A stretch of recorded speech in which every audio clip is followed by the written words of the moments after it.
இன்றைய நேர்காணலில் நம்முடைய இருந்திருப்பவர் மூத்த பத்திரிகையாளர் திரு மணி அவர்கள். சார் வணக்கம். சார் வணக்கம். சார், செங்கோட்டையன் அவர்கள் சொன்னதுதான், மனம் திறந்து பேச போகிறேன், செப்டம்பர் 5ஆம் தேதி காலை 9:15 அப்படிங்கிற மாதிரி மென்ஷன் பண்ணியிருக்காரு.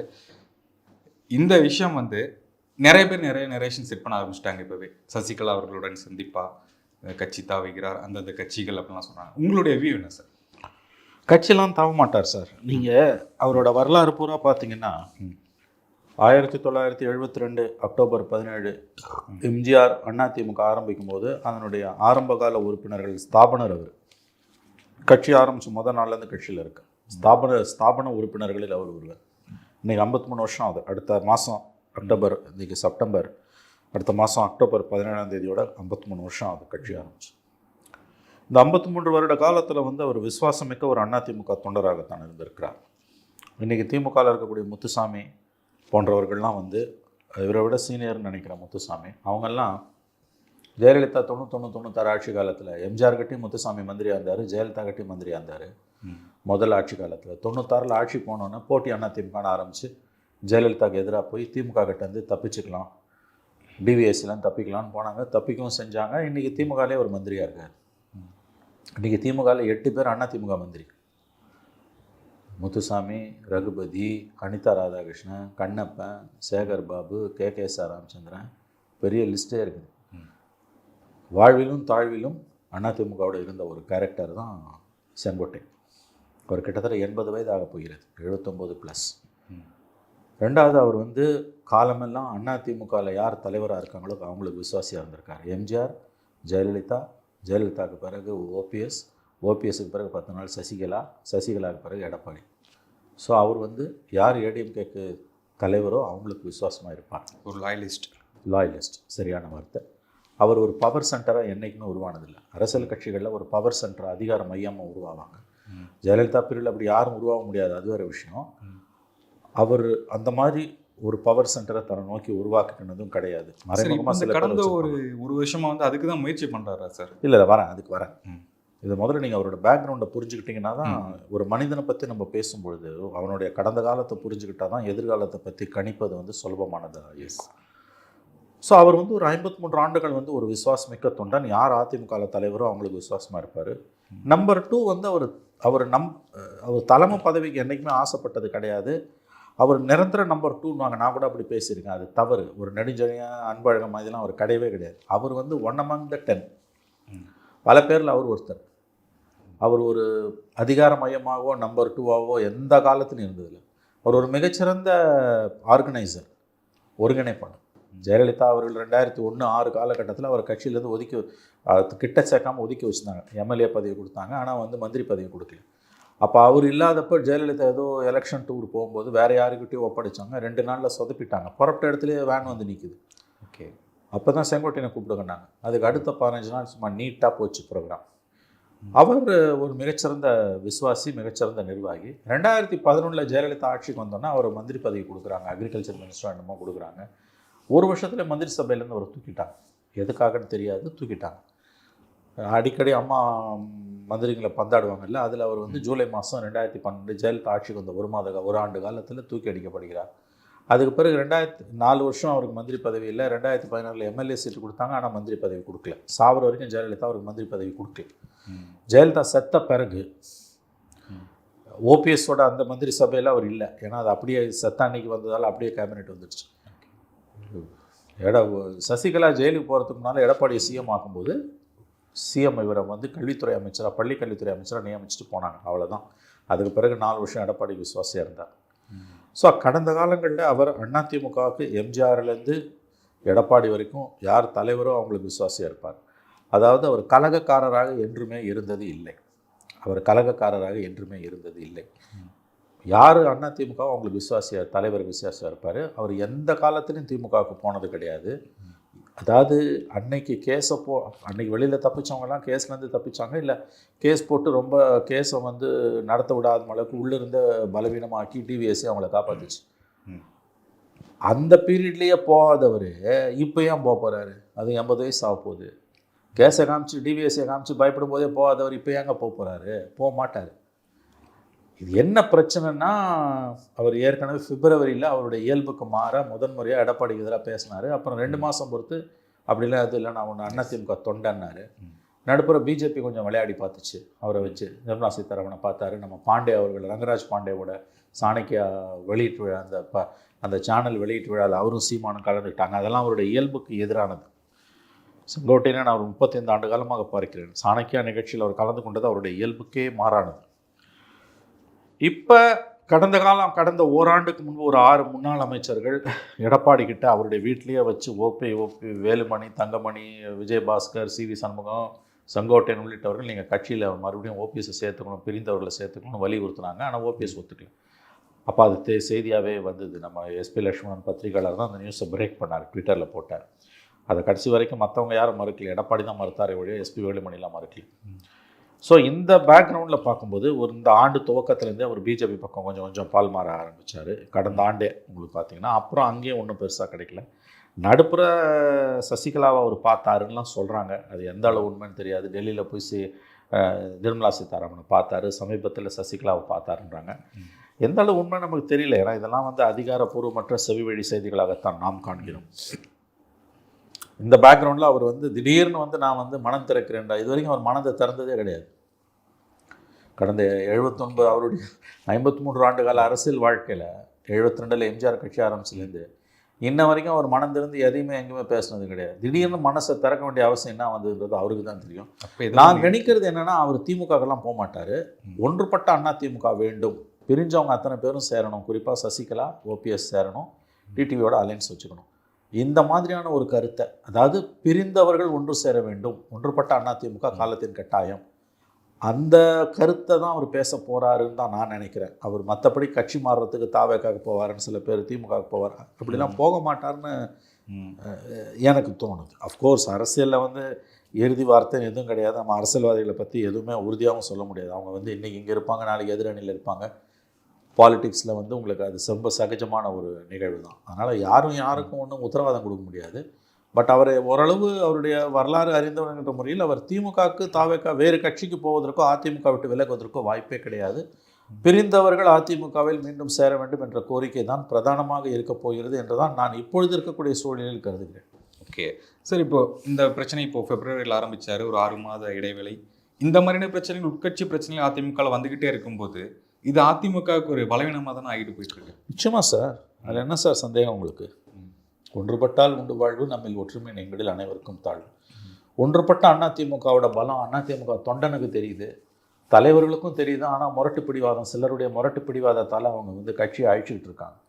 ஒன்றுபட்ட அதிமுக இரட்டையில சின்னத்தோடு நிற்குதுன்னா அதை திமுக தோற்கடிப்பதாகவும், அதிகாரத்தில் இருக்க திமுக 2வது முறை தேர்தலுக்கு போகும்போது தோற்கடிப்பது என்பது கிட்டத்தட்ட அறவே இயலாத காரியம். அதிமுக திரும்ப திரும்ப எத்தனையோ முறை ஜெயிச்சிருக்கு. ஆனால் திமுக திரும்ப திரும்ப ஒரு தடவை கூட கடந்த 53 வருஷத்தில் ஜெயிச்சதில்லை. ஒன்றுபட்ட அதிமுக வந்ததுன்னா விஜய் ஃபேக்டர்லாம் இருந்தால் கூட சிறிய கட்சிகளோட கூட்டணி வச்சா கூட அவங்களால அடிச்சிட முடியும். அல்லது குறைஞ்சபட்சம் தொங்கு சட்டமன்றத்தை கொண்டு திமுக கம்ஃபர்டபுள் மெஜாரிட்டி இல்லாமல் திமுகவை செஞ்சிட முடியும். பட் ஒன்றுபட்ட அதிமுக இல்லாமல் இப்போ இருக்க சூழ்நிலை, ஓபிஎஸ், டிடிவி இவங்கெல்லாம் வெளியில் இருக்காங்கன்னா அவங்க உடைக்கிற ஓட்டு ஒரு 10லேருந்து 20 தொகுதி அவங்க ஓட்டை உடைச்சாலே திமுக ஜெயிச்சிடும். அடுத்த எலெக்ஷன் ரொம்ப க்ளோஸாக இருக்கும்.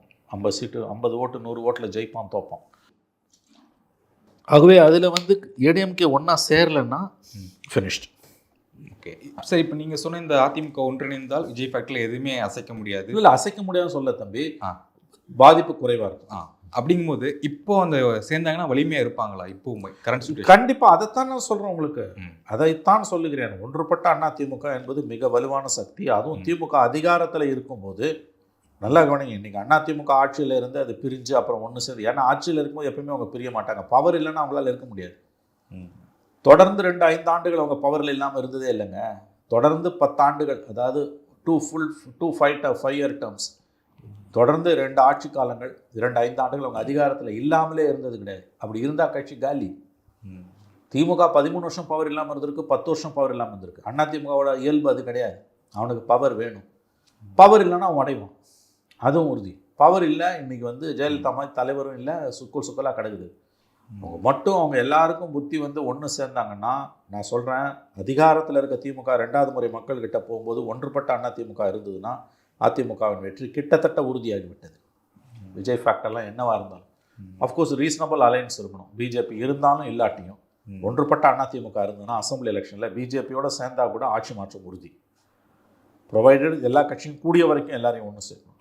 பட் அவங்க ஒன்று சேரலை, ரெட்டையிலையும் இருக்குது, ஒன்று சேரலை, அதிமுக உடஞ்சி கிடக்குது, டிடிவியோடையும் எடப்பாடி தகராறு பண்ணுறாரு அப்படின்னா திமுக வந்துடும். விஜயும் பிரிக்கிறதால திமுக தான் கூட்டணியை வலுவாக வச்சுருக்கு. அப்போ திமுக ஆட்சியை தக்க வைத்துக்கொள்ளும்.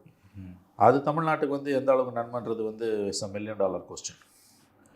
ஒன்றுபட்ட அதிமுக உருவாகவில்லை என்றால் தமிழ்நாடு மிகப்பெரிய ஒரு சேதாரத்தை சந்திக்கும். ஏன்னா அதுக்கு பிறகு அடுத்த 5 வருஷம் அதிமுகவில் கட்சி பண்ண முடியாது. பாதி உடஞ்சி பிஜேபிக்கு போவான், பாதி விஜய் பக்கம் போவான், கட்சி காணாமல் போயிடும். எஸ், இது தலைவர்களுக்கு புரியணும். புரியலன்னா நஷ்டம் அவங்க கட்சிக்கு தான். நம்ம ஒன்றும் சொல்ல முடியாது. நம்ம என்ன ஜஸ்ட் வேர் ஆல் ஸ்பெக்டேட்டர்ஸ், ஜஸ்ட் வேர் அப்சர்வர்ஸ். இப்படி நடக்க போது நம்ம சொல்கிறோம். கேட்டு திருந்ததும் அவங்க இயல்பு. இப்போ நீங்கள் சொன்ன மாதிரி பவர் இல்லாட்டி பிரிஞ்சிருவாங்க அப்படிங்கிற கான்செப்ட் எடுத்தாலுமே அந்த எடப்பாடி அவர்களுக்கும் அந்த சீனியர்களுக்குமான அந்த முரண்பாடு இருக்கா? அதுதான் இருக்குங்க. அவரை வந்துங்க எல்லா சீனியர்ஸுமே அவர் கூட இருக்கவங்க ஒன்றிணைன்னு விரும்புகிறாங்க. அந்த எடப்பாடி கூட இருக்கவங்க எல்லாரும் எடப்பாடியை தவிருங்க. வேலுமணி, தங்கமணி, இந்த பக்கம் சிவி சண்முகம், ராஜேந்திர பாலாஜி, திண்டுக்கல் சீனிவாசன், செல்லூர் ராஜு, கடம்பூர் ராஜு, எல்லாரும் invariably district are caste creed except K P முனுசாமின்றாங்க. மற்றபடி அத்தனை பேருமே விரும்புகிறாங்கங்க. ஏங்க நீங்கள் பிரிஞ்சிருந்தீங்கன்னா தோற்றுருவீங்க. அது புரியல அவங்களுக்கு. அதிமுக பிரிஞ்சு போய் மறுபடியும் 24 கதை தான். பிரிஞ்சிருந்தீங்கன்னா இன்றைக்கி இருக்க திமுக கிட்ட வந்து மிகப்பெரிய அளவில் கூட்டணி பலம், மீடியா பலம், பணபலம், இது எல்லாத்தையும் விட தங்களுக்கு இருக்க பலத்தை விட தாங்கள் தான் பலமாக இருக்கிறோம் என்ற எண்ணத்தை மக்கள் மத்தியில் பதிய வச்சு அந்த மைண்டு கேமை திமுக ஆடிக்கிட்டு இருக்கு. திமுகவோட உண்மையான பலம் திமுக இருக்கிற பலம் இல்லை. அவங்களுக்கு இருக்கிற பலத்தை விட அதிகமான பலம் இருக்கிறதா மற்றவங்களை நம்ப வச்சுருக்காங்க பாருங்கள். அதுதான் திமுகவோட பலம். அஃப்கோர்ஸ் தப்பு ரைட்னர் ஒன்றும் கிடையாது. Politics every thing is good in love and war. அதையும் சிலர் நம்புகிறாங்க, பலர் நம்புகிறாங்க. பலர் நம்புகிறாங்க. அதை தான் சொல்கிறாங்க. திமுகவோட உண்மையான பலம் அவங்களுக்கு இருக்க பலத்தை விட அவங்களுக்கு கூடுதல் பலம் இருக்குன்னு அவங்க எல்லாரையும் நம்ப வச்சுருக்காங்க. மீடியாவை 90% மீடியாவை அவங்க கண்ட்ரோல் பண்ணுறாங்க. இந்த மாதிரி தமிழ்நாடு வரலாறுல எந்த ஒரு ஆளுங்கட்சியும் மீடியாவை கண்ட்ரோல் பண்ணதே கிடையாது. பெரிய பெரிய நிறுவனங்கள் இன்றைக்கி திமுக காலடியில் உட்காந்துருக்கு, கொத்தடிமையாக உட்காந்துருக்கு. தொலைக்காட்சிகளும் அச்சு ஊடகங்களும் மிகப்பெரிய அளவில் திமுக வந்து இன்றைக்கி தமிழ்நாட்டில் இருக்க கிட்டத்தட்ட 90% மேற்பட்ட ஊடகங்களை கட்டுப்படுத்துது. இதுதான் அவங்களோட பலமே. இதுக்கு இப்போ இந்த திமுகவை எதிர்க்கணும்னா கூட்டணி பலமும் அவங்ககிட்ட இருக்குது, அதிகாரம் இருக்குது, உளவுத்துறை இருக்குது, மீடியா இருக்குது. ப்ளஸ் நாங்கள் தான் பலமாக இருக்குன்ற நெரேட்டிவையும் அவங்க தொடர்ந்து கட்டமைக்கிறாங்க. அதிமுக கூட்டணி சதைஞ்சு கிடக்குது, டேக் ஆஃபே ஆகலை.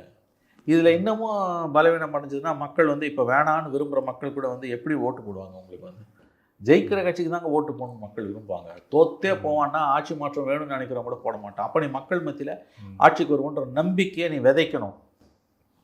இப்போ சமீபத்தில் இந்தியாவோட ஓட்டர் கருத்து கணிப்புன்னு பெருசாக பீத்திக்கிறாங்கல்ல இவங்க வந்து. அது முதல் 2 விஷயம். அது லோக்சபா எலெக்ஷன், அசம்பிளிக்கு அது பொருந்தாது. 2வது முக்கியமான விஷயம், அதே கருத்து கணிப்பில் மாநில அரசுக்கு, ஸ்டாலின் அரசுக்கு எதிராக 60% எதிர்ப்புணர்வு, ஆன்டி இன்கம்பன்சி இருக்குன்னு வருது. அதை அவனும் பேச மாட்டான். எந்த மீடியாக்காரனும் அது பேச மாட்டான். சார் அந்த கேள்வி கேட்டாலுமே இல்லை, எதிர்ப்பே இல்லையே அப்படின்லாம் பதில்.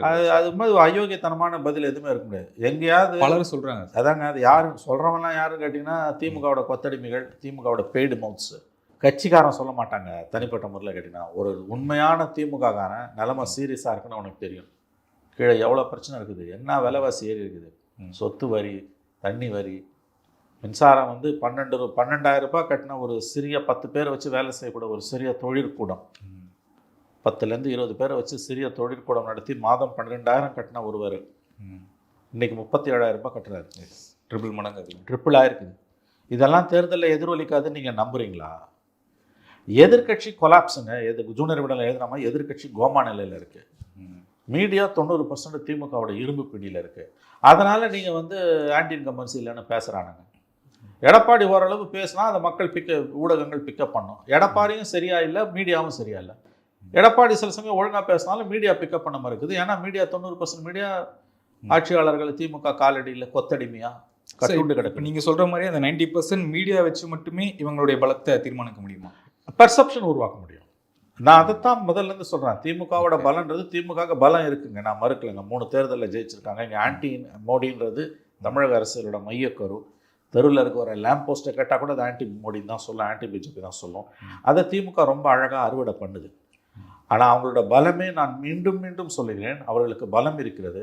ஆனால் அவர்களுடைய உண்மையான பலம் அவர்களுக்கு இருக்கக்கூடிய பலம் அல்ல. மாறாக அவர்களுக்கு இருப்பதை விட பல மடங்கு அதிகமாக அவர்களுக்கு பலம் இருக்கிறது என்ற ஒரு நெரேட்டிவை பரப்புரையை கட்டமைச்சு தினம் அந்த புழுகு மூட்டையை அவிழ்த்து விட்டு மக்களை நம்ப வைக்கிறானுங்கல்ல, அதுதான் திமுகவோட பலம். ஓகே, இப்போ நீங்கள் சொன்ன மாதிரி இப்போ எடப்பாடி அவர்களும் சரியாக பேச மாட்டாரு, பேசினாலும் மீடியா கவர் பண்ணுறது கிடையாது. இப்போ 100 தொகுதிகளுக்கு மேலே வந்து சுற்றுப்பயணம் போயிட்டு வந்துட்டேன்னு சொல்லியிருக்காரு. அது வந்து பயனளிக்குமா அளிக்காதா? நிச்சயமாக ஓரளவு பலன் அளிக்குங்க. அந்த கூட்டம் வருது, காசு செலவு இல்லை சார், அது பண்ணுறாங்க. வந்து அந்த டைமில் ஒரு பீக்கில் இருந்துச்சு, இப்போ கொஞ்சம் ஃபேட் அவுட் ஆகிட்டு வர மாதிரி ஒரு ஃபீல் இருக்கு. நிறுத்தணுங்க. அந்த மாதிரி ஃபேட் அவுட் ஆகும்போது அவர் நிறுத்தணும்.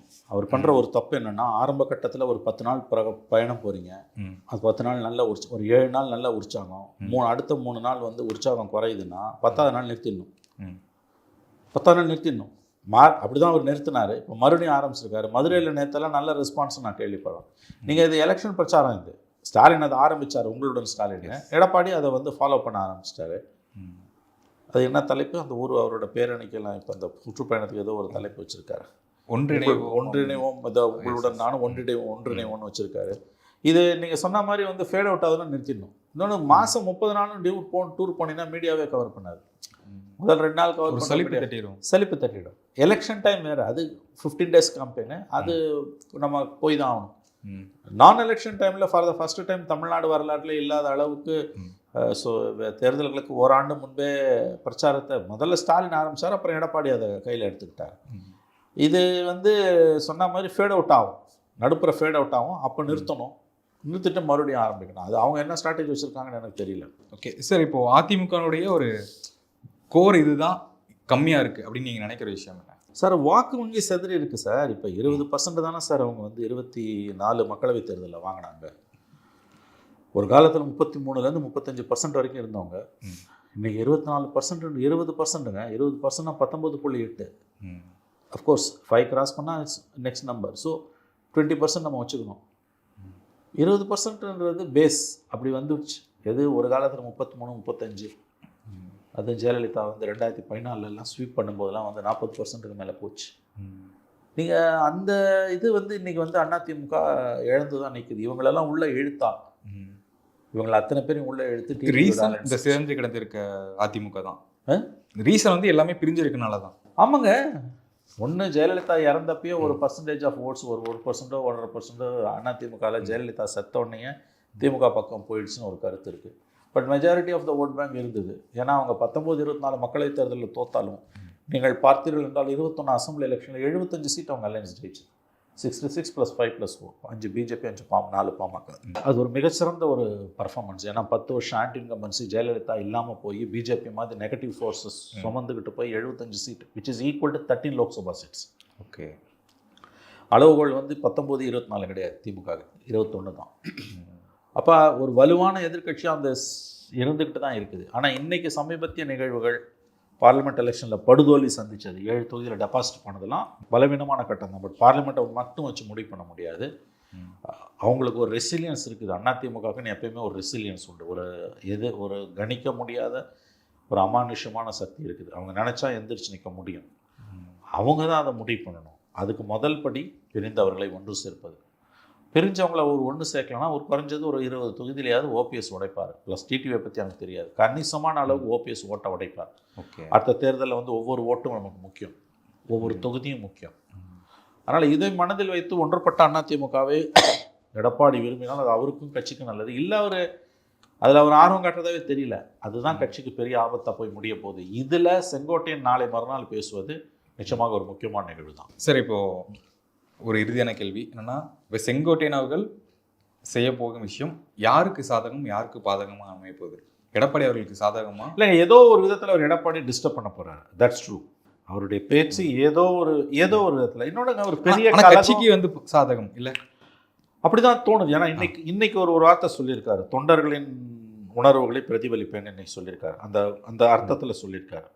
ஸோ கண்டிப்பாக அது தொண்டர்களுக்கு மகிழ்ச்சியை கொடுக்கும். ஏதோ ஒரு விதத்தில் எடப்பாடிக்கு அது டிஸ்டர்பன்ஸ் தான். ஒற்றுமையை தாங்க அவர் பேச போகிறாரு, வேறு எதுவுமே இல்லைங்க பேசுகிறதுக்கு. தாவேக்காக போவார், திமுக வாய்ப்பே இல்லைங்க. இவர் என்னங்க 80 வயசு ஆக போது, இவர் போய் என்ன பண்ண போகிறாரு? இவருக்கு ஒன்றும் இப்போ இவர் ஒரு பவர் சென்டரும் கிடையாது, இவர் ஓட் பேங்க்கும் கிடையாது. இது எல்லாத்தையும் விட முக்கியம், அவர் அப்படிப்பட்ட நபர் அல்ல. அவர் அதிமுகவுக்கு துரோகம் செய்கிற நம்பரில். அவர் இதுவரையில் ஒரு முறை கூட அதிமுகவுக்கு துரோகம் செய்ததில்லை. இன்னைக்கு ஸ்டாலினோட இருக்கிற 8 மந்திரிகளும் அதிமுகவுக்கு துரோகம் பண்ணிட்டு வந்தவங்க. அவர் ஒரு தடவை கூட துரோகம் பண்ணல. அதனால் அவர் தன்னுடைய கடைசி காலத்திலும் துரோகம் பண்ண மாட்டார் அதிமுக நான் நம்புகிறேன். ஒன்றுபட்ட அதிமுகவை வலியுறுத்தி அவர் பேசுவார் என்று தான் கருதுகிறேன். ஓகே சார், நன்றி சார். நன்றி.